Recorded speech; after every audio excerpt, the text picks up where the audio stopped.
Então, boa noite a todos. Hoje nós estamos no último capítulo, que é o 8º, da segunda parte do livro Céu e Inferno, que o Kardec denominou como exemplos, né, como nós já vimos em outras oportunidades, onde eram evocados as pessoas logo após o seu desencarne, a sua morte, para que relatassem como chegaram no plano espiritual e a razão, como foi a sua vida como encarnado. Nesse último capítulo, nós vamos tratar de expiações terrestres, essa é a denominação que Kardec deu. E ele é muito instrutivo, esse capítulo, tem muitas comunicações. Nós trazemos hoje 3 e no próxima semana mais 3, mas vão ter bem mais comunicações, bastante instrutivas. Se vocês puderem lê-las, vocês vão ganhar muito com isso. Então, nós vamos começar com um personagem muito importante chamado Marcel, a criança do número 4. Num hospício de província, havia uma criança de 8 a 10 anos, num estado difícil de se descrever. Não era ali designado senão sob o número 4. Então, ela tinha mais esse problema ainda, que nós vamos ver quanto de problema que essa criança tinha de saúde. Ela não tinha ali nem a satisfação de ser chamada pelo seu próprio nome. Todo mundo a chamava de 4. Inteiramente contrafeito, seja pela disformidade natural, seja pela doença. Suas pernas contornadas tocavam o seu pescoço, ou seja, ele era completamente disforme, tanto que as pernas, elas envergavam assim, né, e ficavam junto ao pescoço dessa criança. Sua magreza era tal que a pele se dilacerava sobre a saliência dos ossos. Quer dizer, como as pessoas falam, era puro pele e osso, coitadinho. Coitadinho, não. Essa expressão é muito, muito mal falada, que a gente vai ver quanto esse espírito é grande. Pertencia a uma pobre família israelita, e essa triste posição durava 4 anos. Sua inteligência era notável para a sua idade. Sua doçura, sua paciência e sua resignação eram edificantes. Um médico, tocado de compaixão por esse pobre ser, de alguma forma abandonado, porque não parecia que seus parentes viessem vê-lo. Isso, gente, é uma coisa que acontece demais. Nós trabalhamos um pouquinho só como voluntário no Hospital Espírita, dando passe às segundas-feiras. A Silvia primeiro, depois eu fui ajudar.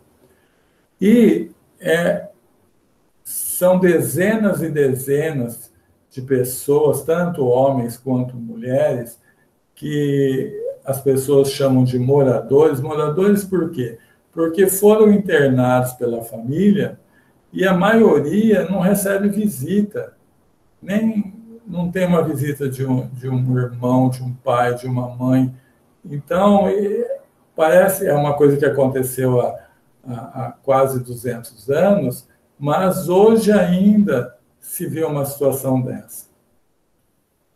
Então, vamos voltar. Um médico tocado de compaixão por esse pobre ser, de alguma forma abandonado, que não parecia que seus parentes viessem vê-lo, não somente o tratava com bondade, mas quando suas ocupações lhe permitiam, vinha-lhe ler-lhe e se admirava com a retidão de julgamento sobre as coisas que pareciam acima de sua idade.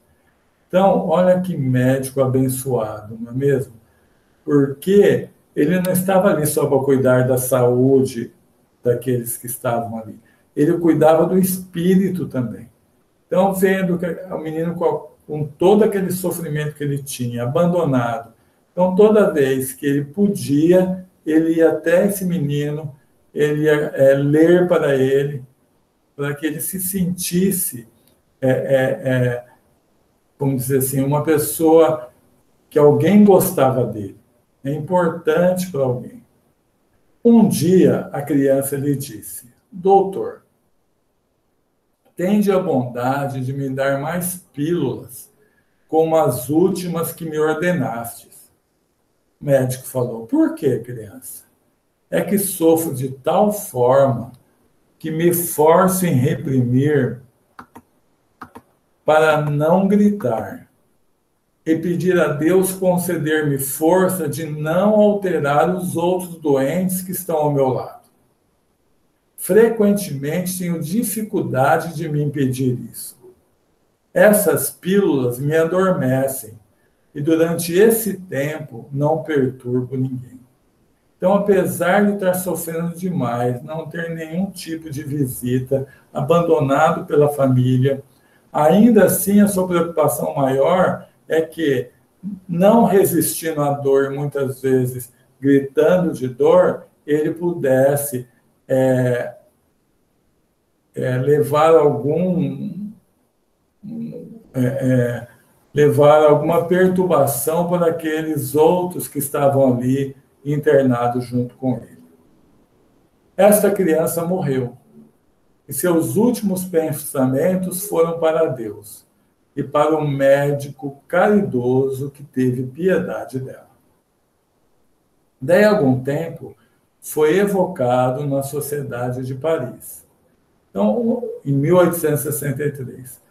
Então, essa equipe que Kardec coordenava sobre a coordenação espiritual de São Luís, eles tinham sempre essa visão de casos que poderiam trazer muita instrução para todos aqueles que tomassem ciência do que ocorreu nessa vida e em vidas anteriores. Então, eles evocaram esse menino. Então, ele chegou falando o seguinte: vós me chamastes, vim para fazer com que minha voz se estenda além desse recinto. Olha, ele já tinha essa consciência de que essa comunicação dele não ficaria restrita só àquelas pessoas que participavam da reunião mediúnica, e que seria utilizada no livro do Céu e Inferno e chegaria a muitas pessoas. Então, vou repetir. Vós me chamastes, vim para fazer com que minha voz se estenda além desse recinto, para atingir todos os corações e lembrar-lhe que a agonia da terra prepara as alegrias do céu, e que o sofrimento não é senão a casca amarga de um fruto agradável que dá a coragem e a resignação. Então ele continuou falando: um de vossos bons espíritos, grande apóstolo do Espiritismo, Santo Agostinho, consentiu deixar-me este lugar essa noite. Devo dizer-vos, a meu turno, algumas palavras do progresso da vossa doutrina. Então, a gente vai percebendo a elevação que esse espírito se tornou na resignação do sofrimento. Então, foi perguntado a ele: parece, segundo o que acabei de dizer, que os vossos sofrimentos não eram a expiação de faltas anteriores. Por que foi perguntado isso a ele? Porque não havia nenhum tipo de revolta, porque ele já mostrou um conhecimento muito grande como espírito, e já sabia até que aquela comunicação dele pudesse ser utilizada num livro. Então, ele começa falando assim: não era uma expiação direta, mas estejais seguro que toda dor tem uma causa justa.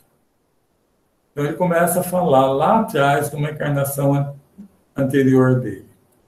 Eu fui belo, grande, rico e adorado. Eu tinha lisonjeadores e cortesãos.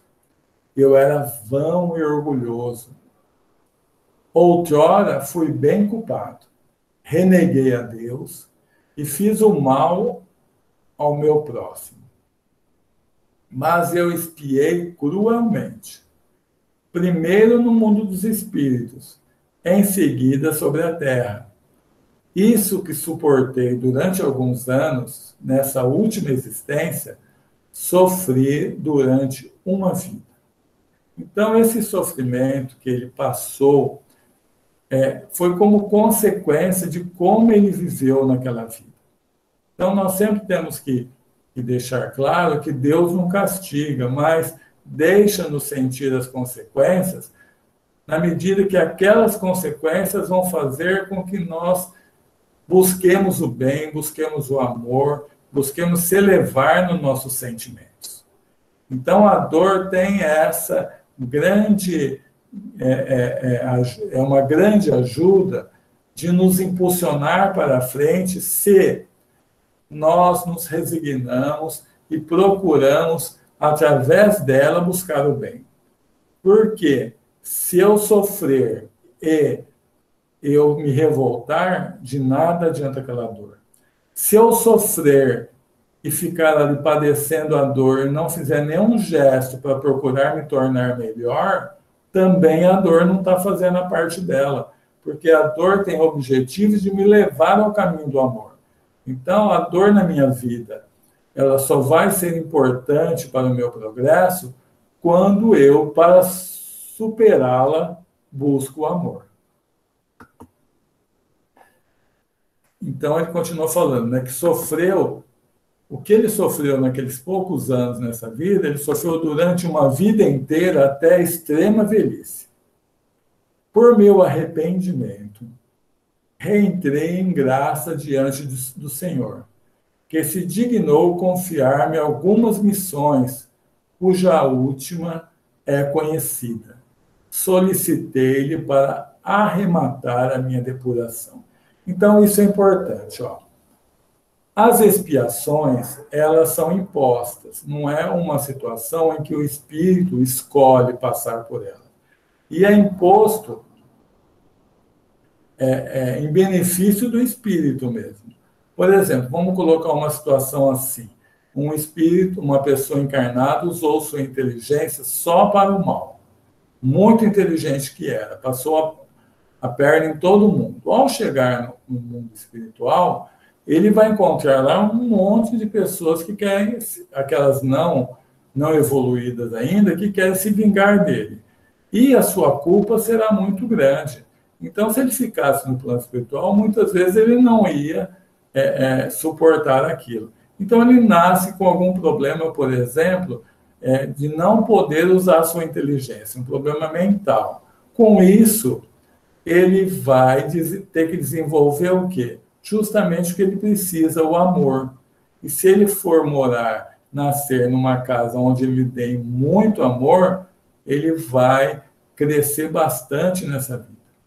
Mas a gente vendo uma pessoa cega, por exemplo, uma pessoa paralítica, uma pessoa igual a esse menino que tinha o corpo tudo disforme, não dá para afirmar que é uma expiação.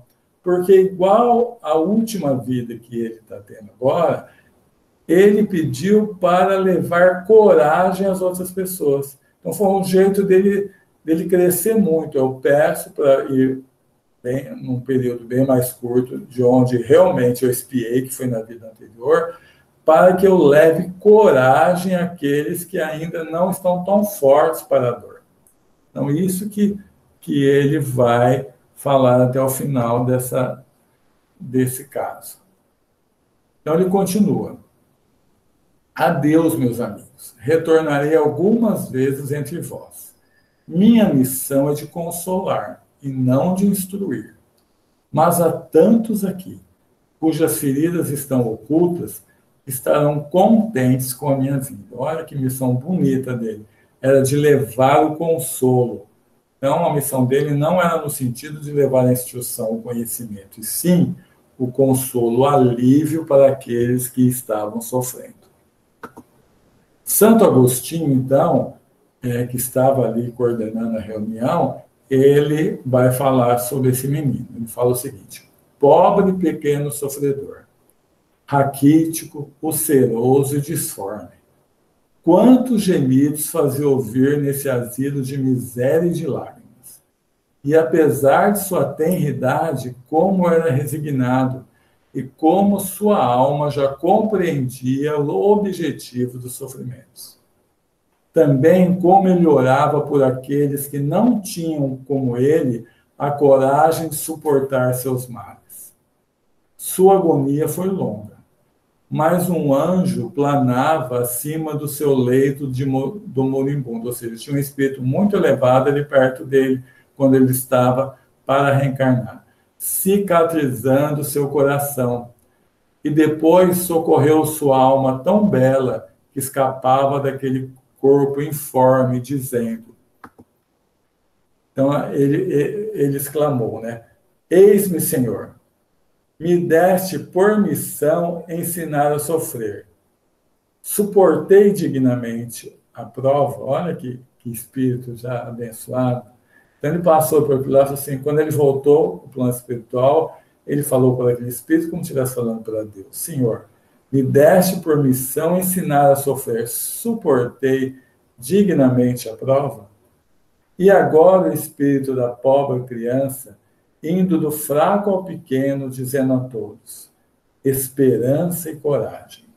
E vos falo, aqueles que me viram olharam a criança que não murmurava, auriram a sua calma para seus males, e seus corações se fortaleceram na doce confiança em Deus. Eis o objetivo de minha curta passagem sobre a terra. Então, o objetivo dessas almas, que muitas vezes pedem a dor para ensinar coragem, é por isso. Porque elas têm uma resignação, elas nunca blasfemam, nunca se revoltam contra Deus, agradecem a vida que têm, apesar de muitas vezes ser uma vida muito sofrida. Então, aquelas pessoas que convivem com elas passam a suportar melhor as suas dores, porque elas falam: nossa, minha dor perto dela é tão pouca, por como eu vou reclamar? Então, por isso, no final, ele fala qual o objetivo dessa curta passagem. Justamente era levar coragem àqueles que ainda não tinham de suportar a dor. Agora nós vamos passar por um outro caso chamado Izimel Ilisgol, ou Ilisgol. Era um pobre israelita de Vilna, que é uma pequena cidade lá da França, morto em maio de 1865. Durante 30 anos, mendigara, com uma tigela na mão. Por toda parte na cidade conhecia-se o seu grito, que era sempre assim: lembrai-vos dos pobres, das viúvas e dos órfãos. Durante esse período, reunira 90.000 rublos, mas não guardou um centavo para si. Aliviava os doentes, dos quais ele mesmo cuidava. Pagava o ensino de pobres crianças, distribuía aos necessitados comestíveis que lhe davam. À noite, preparava o tabaco de aspirar que vendia para prover suas próprias necessidades. Ou seja, ele não mendigava para si e ainda trabalhava. À noite ele preparava esse tabaco e no dia seguinte, mendigando, ele vendia o tabaco que era para as próprias necessidades dele. No dia que faleceu, uma grande parte da população da cidade seguiu o seu séquito, né, o seu funeral, e as lojas foram fechadas. Então, ele foi evocado um mês depois que ele tinha morrido, tinha desencarnado, na Sociedade Espírita de Paris. Com certeza, aí ele não fala muito bem claro, mas eles devem ter lido essa história no jornal, ou alguém mandou, mais certo isso talvez, mandou essa história para a Revista Espírita, porque eu comecei a ler a Revista Espírita agora, novamente, E muito daqueles casos que nós já vimos nos suicidas, tudo, eram relatos que já estavam na Revista Espírita, que foram trazidos para esse livro. Então, na Sociedade Espírita de Paris, em 15 de 6 de 1865, ele começa dizendo: muito feliz e, enfim, chegado à plenitude de minha ambição, que paguei bem cara, estou aqui no vosso meio. Agradeço-vos de vos ocuparem com o espírito de um pobre mendigo. Desculpa. Ficou bem claro aqui embaixo, né? Uma carta de Vilna deu-nos a conhecer as particularidades mais notáveis da vossa existência. Foi pela simpatia que nos inspiram que tivemos o desejo de conversar convosco. Agradecemos ter vindo. Qual a vossa condição como espírito e as causas que motivaram o gênero de sua última existência? Então ele começou a falar. Há vários séculos eu vivia com o título de rei, ou pelo menos de príncipe soberano. No meu círculo de poder, estreito se comparado com os estados atuais, ou seja, o reino onde ele morava era pequeno comparado com França, Inglaterra, Espanha, Itália, era o senhor absoluto do destino dos meus súditos. Eu agia como tirano, digamos a palavra, como carrasco, de um caráter imperioso, violento, avaro e sensual. Cheguei a atingir com uma renda o produto da mendicância. Ninguém podia mendigar sem dar a minha parte, ou seja, ele cobrava o imposto até sobre o valor da mendicância. E ele fazia de tal modo que os mendigos não saíam dessa condição de mendigo. Lá tem esse relato dele, para continuar pagando isso para ele. Fiz tudo o que há de mais impiedoso contra o sofrimento e a miséria. Minha morte foi um momento de terror. Permaneci no estado de espírito errante 3 séculos e meio. Lembra aquele caso que nós vimos já semana passada? Esse daí também, ficou como espírito errante 3 séculos e meio. E quando, depois desse tempo, percebi que o sentido da encarnação era diferente daquele que os meus sentidos grosseiros e obtusos me fizeram perseguir, obtive, à força de preces, resignação e de lamentos, a permissão de tomar a tarefa material de suportar os mesmos sofrimentos, e mais ainda, que fizera suportar. Deus me deu o direito, por meu livre-arbítrio, de aumentar os meus sofrimentos morais e físicos. Então, além do que ele fez, ele pediu: eu quero sofrer mais ainda. Graças ao socorro dos bons espíritos que me assistiam, persisti na minha resolução de praticar o bem. E por isso agradeço-lhes, porque me impediram de sucumbir sob a tarefa que tomara. Nasci de pais pobres, órfão de boa hora. Então, ele perdeu a mãe, ele continua em outra parte do relato, muito cedo. E seu pai, ele só pensava em dinheiro, dinheiro, dinheiro. E seus irmãos também nunca ligaram para ele. Então, ele era órfão só de mãe, mas é como se ele fosse órfão de pai, mãe e irmãos, porque ninguém ligava para ele. Ele não teve afeto desde que era pequenininho. Aprendi a bastar-me a mim mesmo, na idade que se é considerado como incapaz de compreender. Vivi só, sem amor nem afeições. Disse que as somas recolhidas por mim foram todas consagradas ao alívio de meus semelhantes. É um fato exato.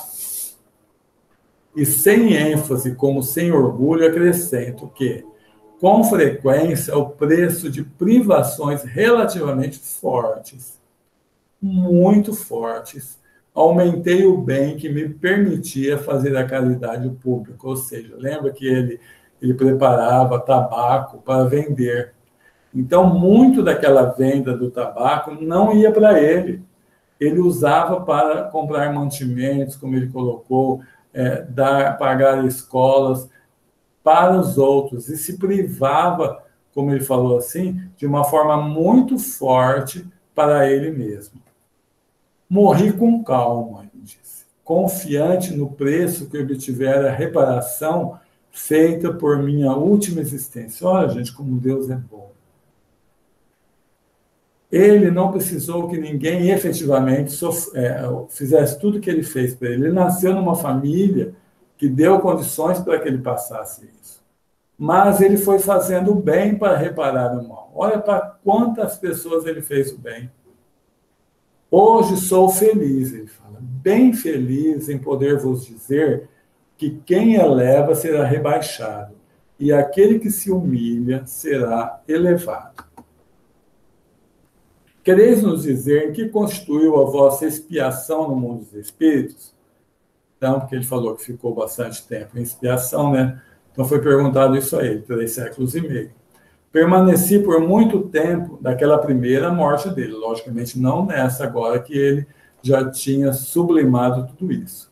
Permaneci por muito tempo ligado pelo meu perispírito ao corpo em decomposição. Depois veio o sofrimento moral, que durou muito mais tempo. Fui colocado em presença de todas as vítimas que torturara. Periodicamente via, física e moralmente, todas as dores que fizera suportar. Ó, meu amigo, como é terrível a visão constante daqueles a quem se fez o mal. Nós já vimos no caso daqueles criminosos arrependidos, que na grande maioria das vezes não é a própria vítima que está ali, a própria consciência culpada que projeta aquelas situações para que a pessoa possa arrepender-se e procurar um novo caminho.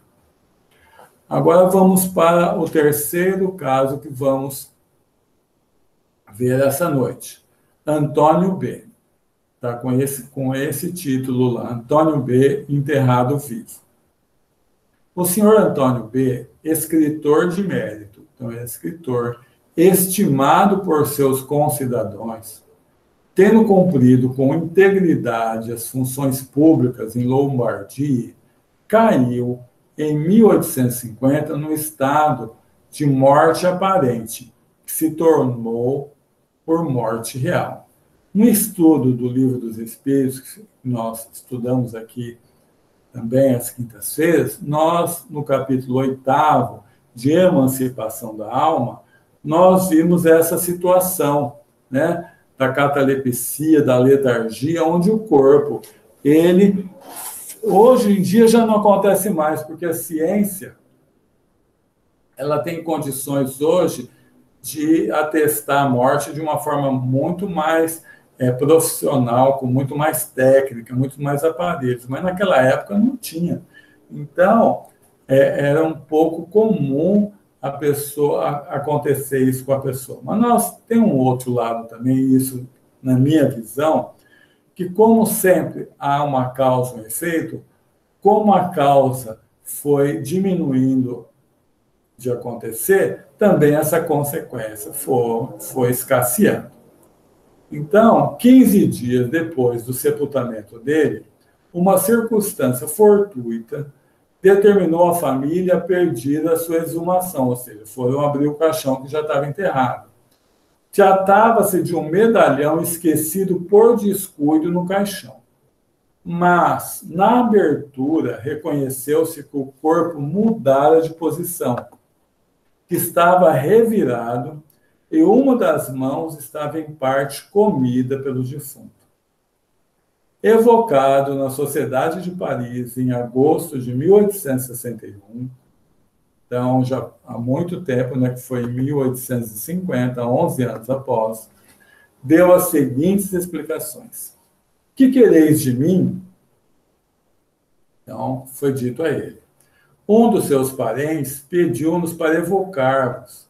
Ficaremos felizes se respondermos. Ele falou, sim, quero muito responder-vos. Lembrai-vos das circunstâncias da vossa morte? Sim, eu as lembro. Por que despertar essa lembrança de castigo? Ele falou, mas por que vocês vão querer que eu volte minha mente para aquele momento, né? Então, foi dito a ele, se essas perguntas são de natureza vos causar pena, é necessário cessá-las? Então, ele falou assim, se nós vamos realmente causar um transtorno para você, você quer que nós paremos por aqui? Importante essa colocação para o Espírito. Sempre a gente tem que ter isso em mente. Nunca a gente pode levar sofrimento que o Espírito vai ter no recordar alguma coisa, se não tiver um objetivo que vai ajudá-lo muito. Por isso tem que ter muita segurança ao fazer. Mas ele respondeu, não, continuar. Por quê? Porque na visão dele, segundo eu penso, colocar toda aquela situação para fora seria também um confessar e, com isso, ter facilidade para transpor aquela fase, inclusive, que ele já tinha reparado nessa própria vida. É certo que fosses enterrado vivo por engano? Foi perguntado. Isso deveria ser assim, porque a morte aparente teve todas as características de uma morte real. Não se deve imputar a ninguém um fato previsto desde antes do meu nascimento. Olha que coisa importante. Ó. Ele pediu para passar por isso. Mas, graças a Deus, não precisou que outra pessoa fizesse isso com ele. Porque poderia passar pela mesma situação se outra pessoa tivesse o enterrado vivo. Mas não. Uma doença, né, que aconteceu na catalepsia, letargia, levou as pessoas a acharem que ele estava morto, e ele conseguiu passar por uma coisa que ele já sabia que passaria antes de encarnar, para aliviar a sua própria consciência. Podeis descrever as sensações que experimentais nesse momento terrível? Ele falou, que prova dolorosa. Sentir-se fechado de maneira a não poder nem mexer-se, não poder chamar, a voz não ressoando mais num meio privado de ar. Não desejo a ninguém semelhantes torturas. Ai de mim. Cruel punição de uma cruel e feroz existência. Não me pergunteis o que pensava, mas eu mergulhava no passado e entrevia vagamente o futuro. Disseste cruel punição de uma feroz existência, mas a vossa reputação não faria supor nada semelhante. Podeis explicar-nos isso? Certamente tratei de agir bem na minha última encarnação, mas esse fim fora aceito por mim antes de reentrar na humanidade, ou seja, antes de encarnar, ele pediu para passar por isso. Sabeis, pois, uma vez, que é necessário vou dizer que numa existência anterior eu murara uma mulher, a minha, toda viva numa pequena adega. Foi a pena de talião que devia aplicar-me. Então, ele se sentia na necessidade, para apaziguar a sua consciência culpada, de passar pela mesma coisa que ele fez a sua mulher passar. Então, lá atrás, ele tinha murado, ou seja, ele colocou ela numa adega, né, ter colocado ou inconsciente ou amarrada, né, de forma que ele fechou aquela adega com uma parede. Só que isso ficou na mente dele depois, né, aquela consciência de um ato tão terrível como esse. Por isso que eu falei agora há pouco, que diminuindo esses atos também diminui por consequência essa necessidade dessa reparação. Por isso também que além da técnica da medicina ter evoluído bastante, as mortes aparentes também deixaram de ser por não ter mais a causa que gerasse o efeito. Então, o Erasto, que é um espírito bastante evoluído, estava ali coordenando a reunião e falou o seguinte: os fins semelhantes ao de Antônio B. são raros, e esse homem cuja existência foi isenta de censuras, terminou deste modo: é que solicitara ele mesmo uma morte semelhante, a fim de abreviar o tempo de sua erraticidade e atingir mais rapidamente as esferas elevadas.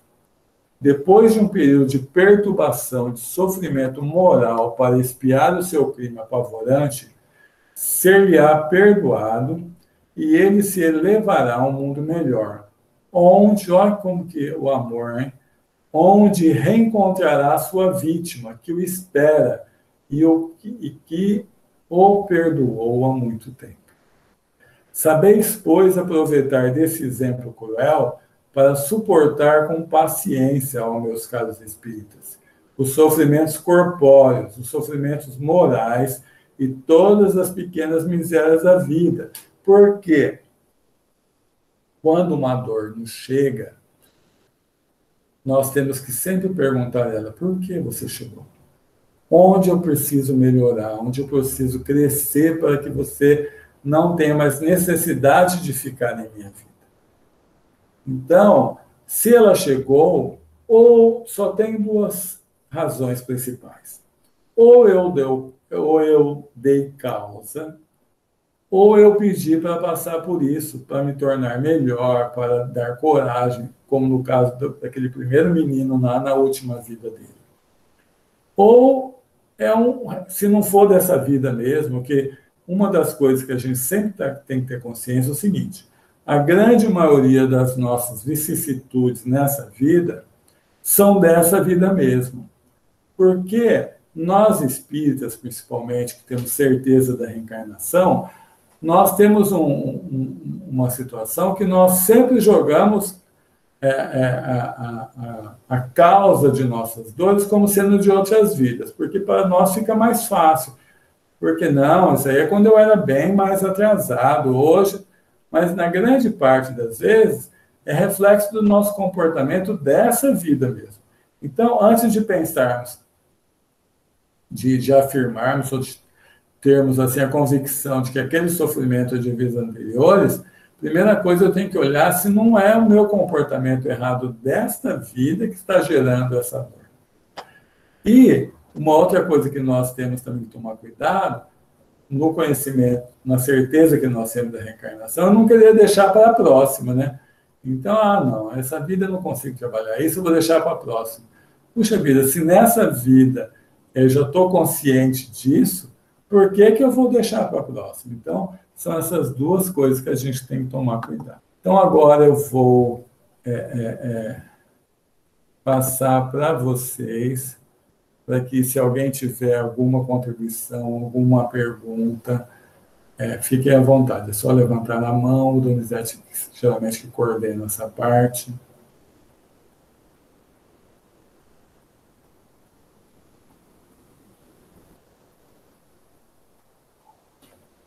É muito interessante o que você falou lá no começo, Edson, porque muitas vezes nós olhamos para alguém sofrendo bastante e já falamos que é expiação. Isso. Apagando os pecados. E não há uma relação absoluta do sofrimento com uma expiação. Pode ser, como você falou mesmo, o Espírito veio para servir de prova para os pais, para despertar algum sentimento. Então, nós precisamos tirar esse preconceito espírita de falar que quem está sofrendo bastante é porque está pagando pecado. Entre aspas, né? Isso mesmo. Edson, você falou do Antônio B, né? É o último, né? Será que você poderia traduzir para mim? Eu não sei se eu entendi muito bem ou se eu não ouvi muito bem. Esse guia de instruções do médium, quando ele fala assim, que proveito pode tirar a humanidade de sentimentos e punições, de semelhantes punições, eu não entendi direito. Eu li, mas não entendi. Será que você pode traduzir para mim? Se você falou, eu acho que eu não entendi. Nesse caso aí, né, da pessoa que foi enterrada viva, né? Uhum.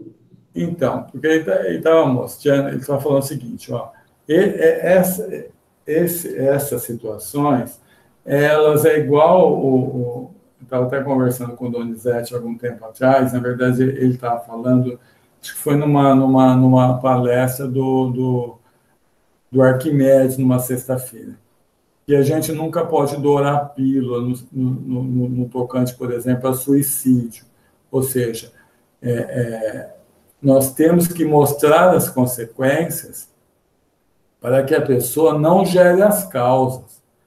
Então, ele estava mostrando da seguinte forma, ó, para que ninguém tentasse fazer uma barbaridade dessa de enterrar alguém vivo, de prender alguém vivo numa sala e levando essa pessoa a uma morte dessa. Por quê?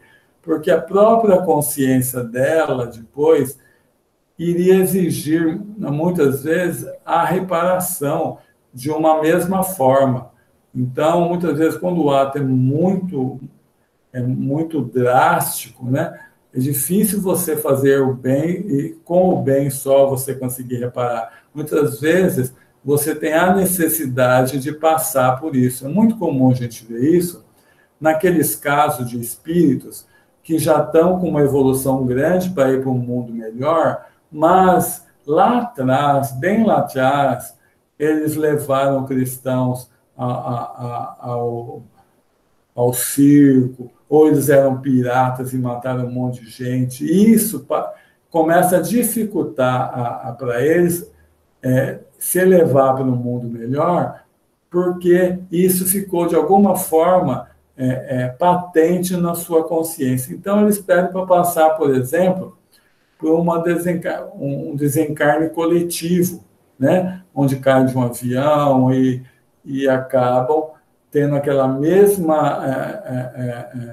mesmo sofrimento que ele fez o outro passar lá atrás.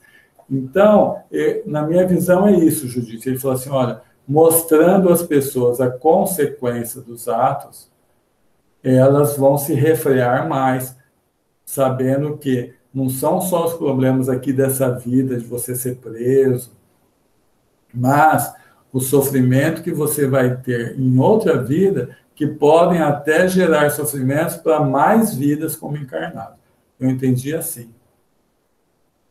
Edson, pegando do Antônio B., é só uma posição que eu vou minha, assim, mas que provação a dele também de escolher a forma de ele desencarnar, né, devido o dano que ele causou à esposa dele lá atrás, né? Deve ser uma decisão hiper difícil, né? Tomar isso daí, né? Então, Rodrigo, mas você veja bem, para ele foi o jeito dele sanar aquele crime, né? Perante a sua consciência.